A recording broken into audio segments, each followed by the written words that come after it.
મેં માસીને કહ્યું, માસી ખરેખર તમે બધું મારા નામે કરી દેશો? માસીએ કહ્યું, હા, શું તને વિશ્વાસ નથી? શું તું તારા માસીનું ખેતર તારા નામે નથી કરવા માંગતો?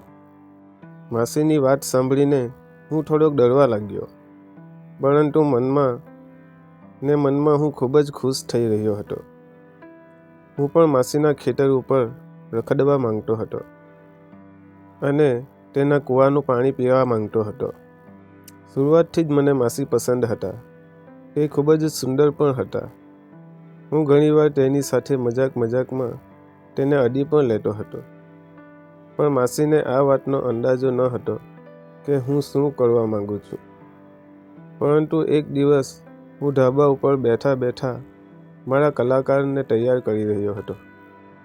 ત્યારે માસી અચાનક ત્યાં આવી ગયા. માસીને જોઈને હું થોડો ગભરાઈ ગયો. મેં તરત જ મારા કલાકાર ઉપર રૂમાલ ઢાંકી દીધો. તે થોડીવાર મને ઊભા એમ જ જોતા રહ્યા. પછી મારી પાસે આવ્યા અને ધીરેથી કહ્યું, ભાણા, ત્યાં છુપાવી કેમ દીધું? મને બતાવો. મારે તેનું માપ જોવું છે. અને આ કંઈ મોટી વાત નથી.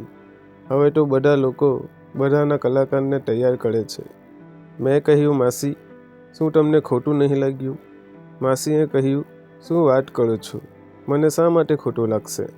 અને ત્યારે મારા મોઢામાંથી એટલું બોલાઈ ગયું કે માસી, જો હું તમને સાચું કહું ને, તો હું જ્યારે તમને જોઉં ત્યારે મારો કલાકાર પ્રોગ્રામ કરવા માટે તૈયાર થઈ જાય છે. ત્યારે માસીએ હસતા કહ્યું, શું વાત કરો છો? શું હું તને આટલી સુંદર લાગુ છું? મેં માસીને કીધું, માસી, તમે ખૂબ જ સુંદર છો અને તમે મને માળા પણ લાગો છો. માસી હસતા બોલી, અરે મારા ભાણિયા, આ વાત તો મને ક્યારેય તારા માસાએ પણ નથી કરી કે હું કેટલી સુંદર છું. મેં કહ્યું, અરે આ બધી વાતો મૂકો માસી. જે વસ્તુ જેની પાસે હોય તેની તેને કદર નથી હોતી. મિત્રો, મારા માસીની ઉંમર હજી વધારે ન હતી અને તેના લગ્નને હજી 5-6 મહિના જ થયા હતા. પરંતુ મારા માસી તેના લગ્નથી જરાય પણ ખુશ ન હતા.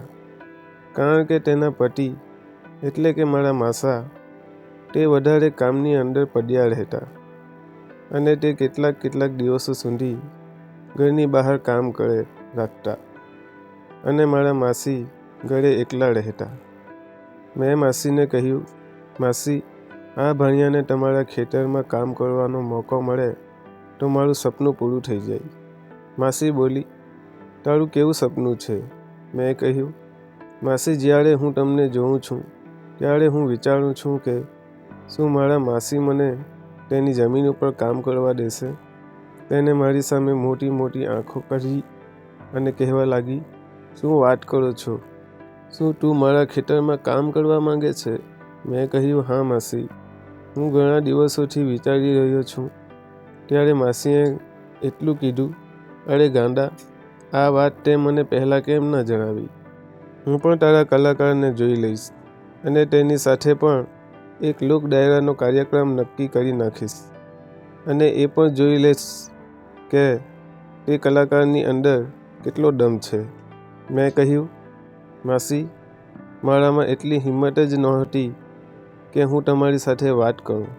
માસી કહેવા લાગ્યા, સારું, હવે તે મને જણાવી દીધું તે જ બહુ છે. હવે મને તું વિચારવાનો સમય આપ. પછી હું જણાવું છું કે આપણે કઈ જગ્યાએ આ કલાકારનો પ્રોગ્રામ ગોઠવશું. હવે તું જલ્દી તૈયાર થઈ જા. તારા ઘરેથી ફોન આવ્યો હતો કે થોડુંક જરૂરી કામ છે એટલે તારે ઘરે જવું પડશે. મેં કહ્યું, માસી, જો હું અહીંથી જતો રહીશ તો હું પાછો જલ્દી નહીં આવી શકું. તો માસીએ કહ્યું, તો હું શું કરું? તો મેં તેને કહ્યું, માસી, જો અત્યારે જ આ કલાકારનું ઓડિશન થઈ જાય તો મજા આવી જાય. તો માસીએ કહ્યું, તારી વાત તો સાચી છે. ચાલ, થોડીવાર પછી તું મારા રૂમમાં આવજે. હું તારા કલાકારનું ઓડિશન આજે જ કરી નાખીશ.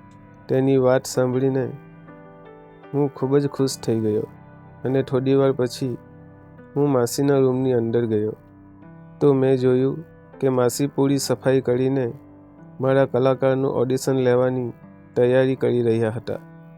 મિત્રો, જો વાર્તા તમને ગમી હોય તો વિડીયોને લાઈક અને ચેનલને સબસ્ક્રાઈબ જરૂર કરજો. મિત્રો, મારું નામ સુનિલ છે અને મારી ઉંમર 17 વર્ષની છે અને હું મારા મમ્મી પપ્પાનો એકને એક છોકરો છું. મારે એક માસી છે જે અમારી સાથે જ રહે છે. મારા માસી ખૂબ જ સુંદર છે.